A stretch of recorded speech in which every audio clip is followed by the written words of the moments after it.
Hello ladies and gentlemen, I am BorderWise and welcome to part 1 of I don't know how many parts on the Megalodon Most Wanted.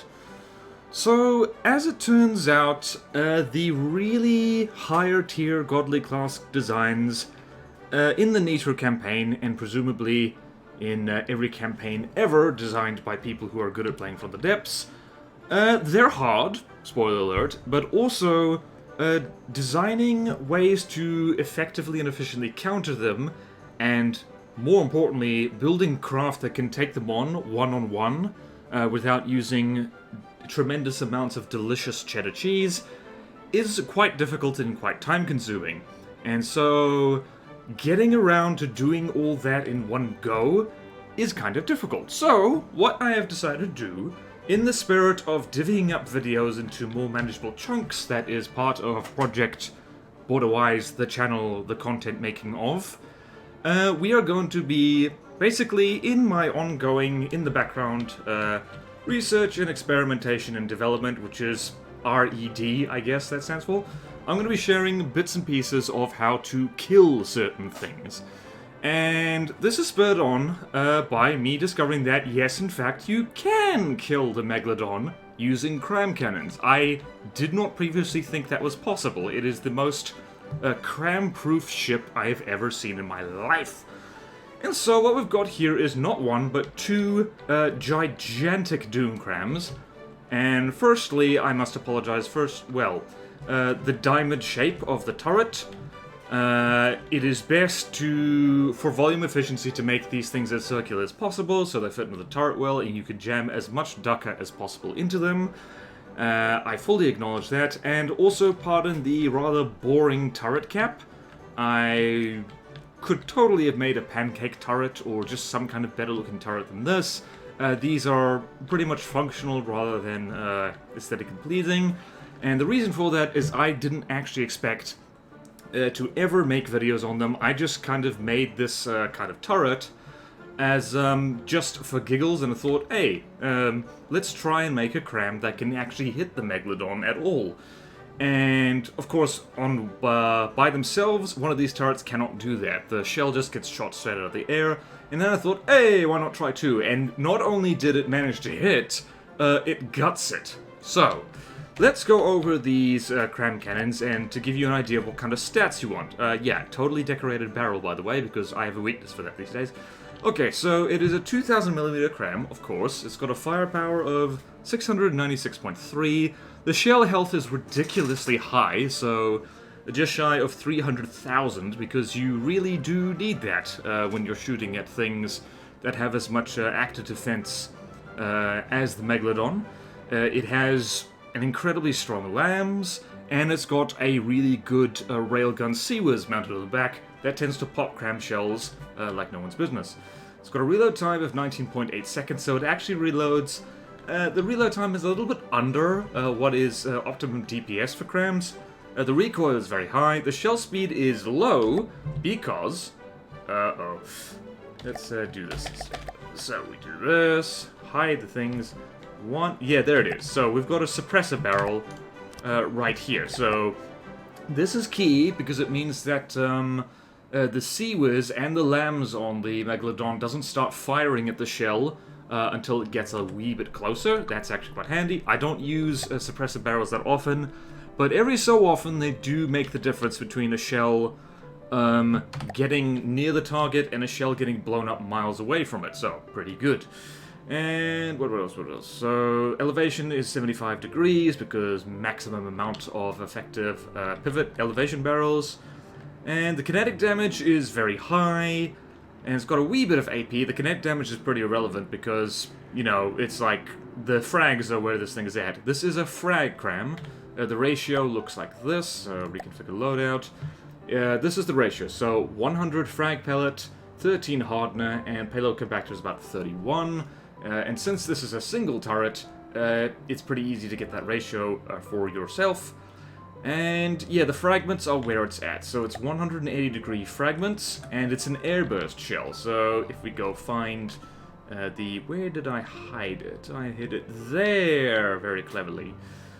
So the fuses are pretty bog standard. 12 angle to explode is 12 degrees, because I tend to find that 10 degrees it's a little bit too little. It tends to explode on water too much rather than going through and hitting underneath things. Time to explode is 120 meters per second because I don't want it to explode too early. And it's got a laser targeted there, so it actually does do the airburst thing. So DoomFrag does very well with the whole airburst thing because, as you can see by the numbers there, it is almost almost 500,000 damage per fragment, and there's 79 of them. So that is a lot. Even with 4 AP, this can go straight through capital ships, no problem.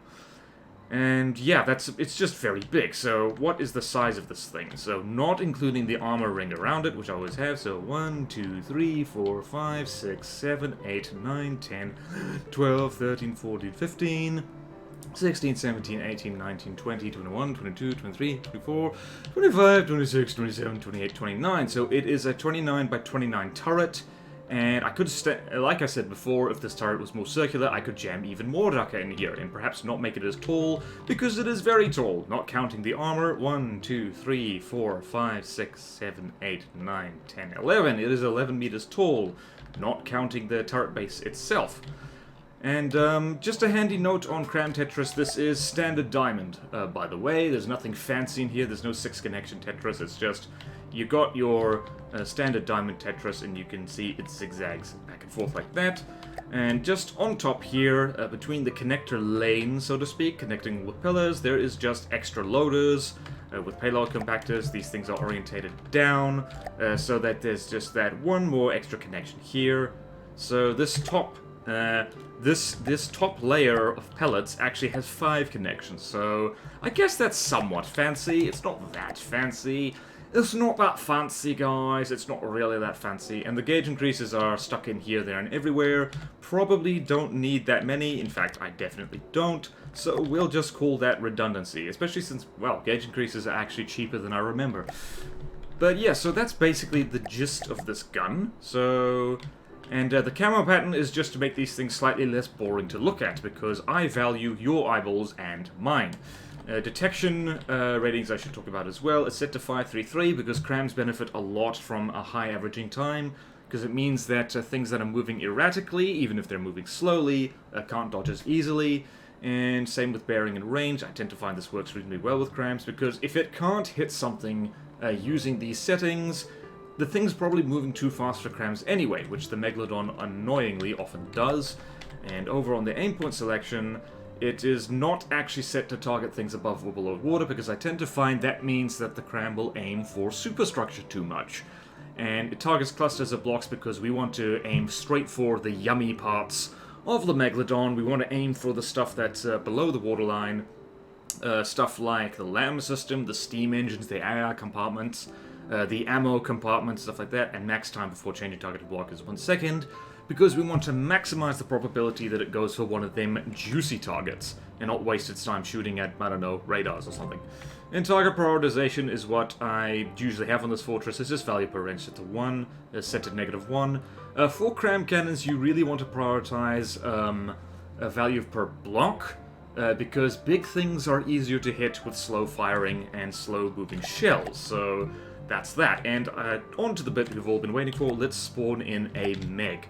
So God mode is enabled, and let's go here and let's spawn in our friend the Megalodon. And we can't actually change the angle of this thing, can we? No, we can't. For some reason I thought we could.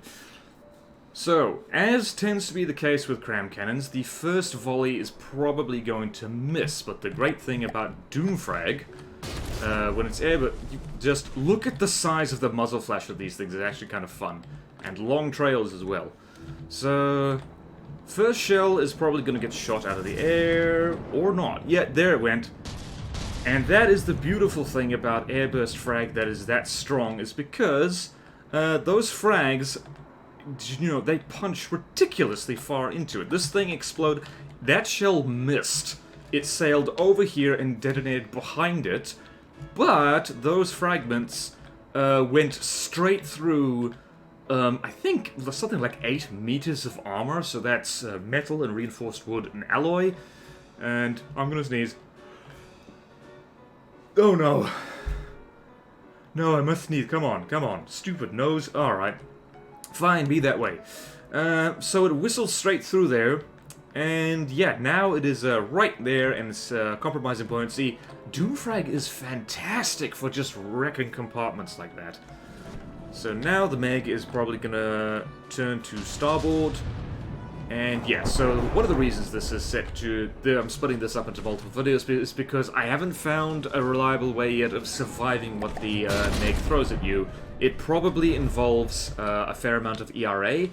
Oh, and this is why having 2 of these shells is slightly better than 1, breaking with the usual cram rule that 1 good shell, big shell, is better than multiple crappier ones, is because that just drained basically all the lambs, and that one is a direct hit, actually right on that particle cannon. Deacon's Christmas. And we've gotten right in there, and let's see, where have we gone? Yeah, you can see the fragments have gone straight through the entire hull. That is what excessive crammage can do. I think we did we just... Wow, it also... Let's just have a look at this degree. It just, yep, that's 1 particle cannon shot off. I think that's another one. And it just trimmed the barrels of this main gun back here. And, yeah, also, yeah, it's mucked with the gauge increases here. Yep, it just went through... Fragmentation is really strong. So what is going on here? What have we done? We've peeled... well, we haven't actually damaged the Seawiz turret, but we have peeled it off a little bit. And I think a fragment just whistled in here, and yes, it's taken out a steam turbine. And the Meg is already down 4% health. So, as it turns out, one of my problems with dealing with really big craft is that I don't like building big things as a matter of course. I try to do things efficiently and like in small packages. And there does come a point where it's just like you gotta say screw it and oh hello. Oh nope, the Seawiz is still firing. And not enough.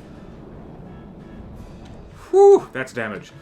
And so yeah, that I think that initial volley, that thing that whistled straight in there and started, it actually, yeah, it's actually, you know, took a chunk out of the lamb, so that's handy that Doomfrags can do that kind of thing. So yeah, this is the, well, this is basically it. I've managed to develop a cram big enough to do this, so... Like, presumably, you can have a cram do this. Like, if you improve the volume efficiency of the turret well, once again, that diamond shape isn't super good for that, you might just be able to do this with just the 1 cram cannon rather than 2. And you failed, and yes, you failed to destroy it, and we just disabled our main gun, and that is beautiful. I cannot tell you just how satisfying this is to watch. These cram cannons, like, actually doing something against the Megalodon. I was convinced for so long that the Megalodon was 100% cram-proof. And to be fair, I think back in the day when, let's just show you the block I'm talking about. When signal jammers actually messed with your detection, I think it would have been cram-proof because they just would have missed almost every shot. Oh wow, I just missed another volley going off. Yeah, looks like we've taken out the engines and a turret, so that's beautiful. Yep, poor Megalodon is not driving so fast anymore.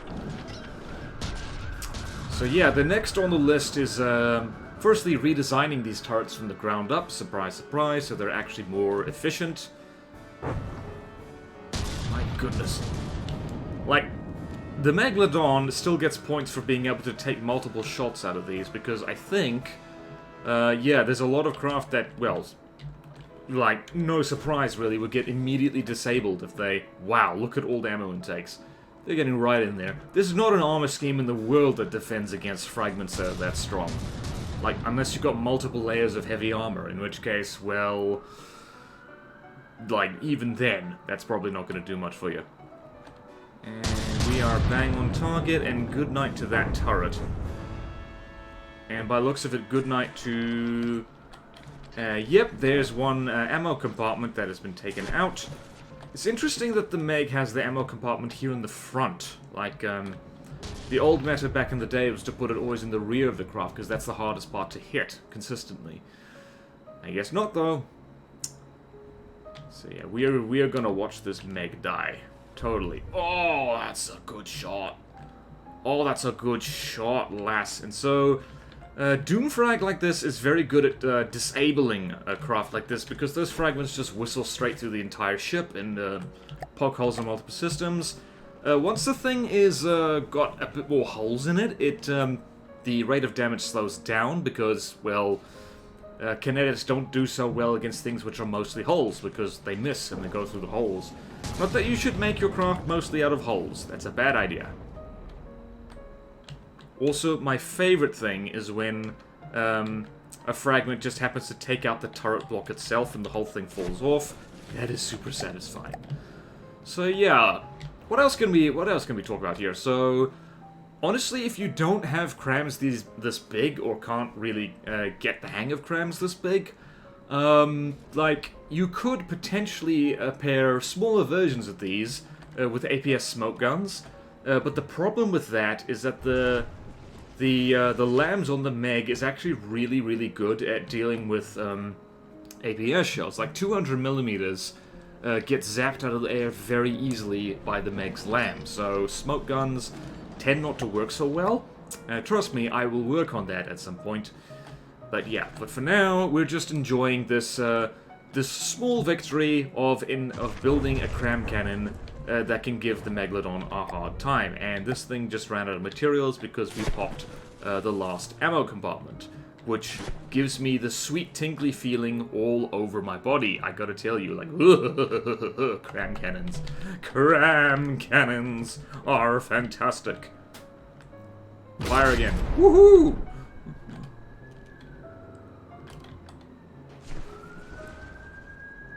And are we despawning?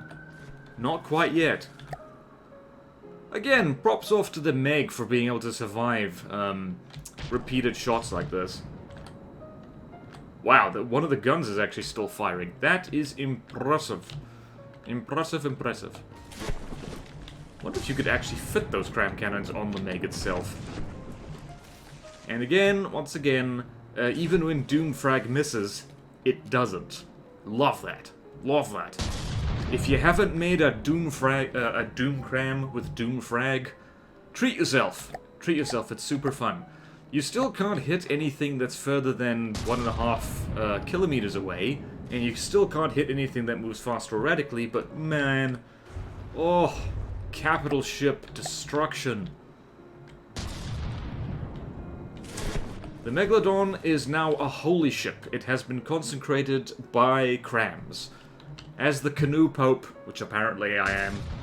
I actually don't know if someone's called me the Canoe Pope yet. People keep calling Omus Futile the Hover Pope because he makes hover tanks. There is my obligatory shout out to Omus Futile. Go watch his From the Depths stuff because it's awesome. And that's it. We've killed the Meg.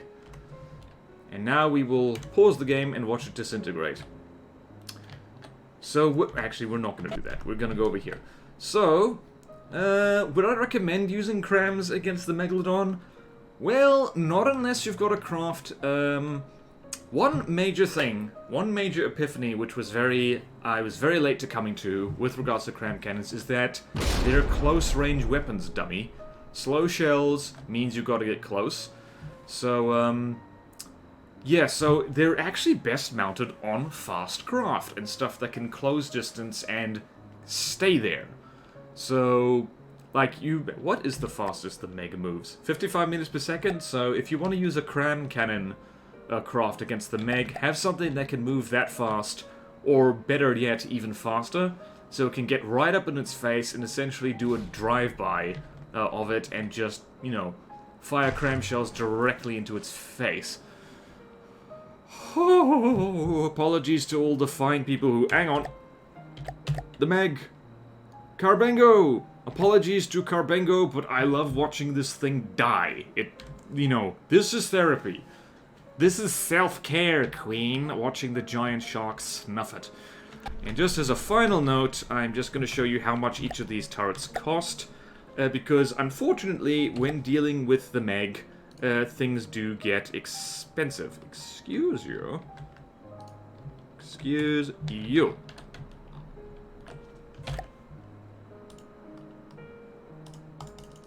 Why can I not click on you?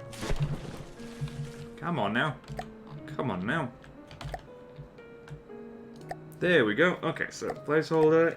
These things are unfortunately 300,000 materials each, so might not be the most resource efficient things, but you know what? You know what? I'm just gonna take it. I'm just gonna take it. I'm just gonna take the whole, these things can shoot at a meg and actually hit it. So yeah, there will be more of these videos in the future, just in bits and pieces as I figure out ways to shoot the meg in the face and have a good time doing it.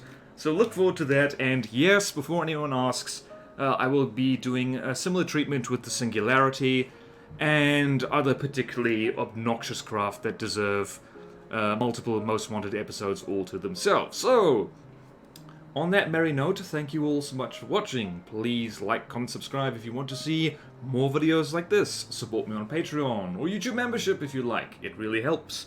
And there's fun perks in it for you. Thank you to all my current supporters, and I will see you next time in From the Depths, Most Wanted, Shark Killing Edition. Multiple of, probably. Farewell.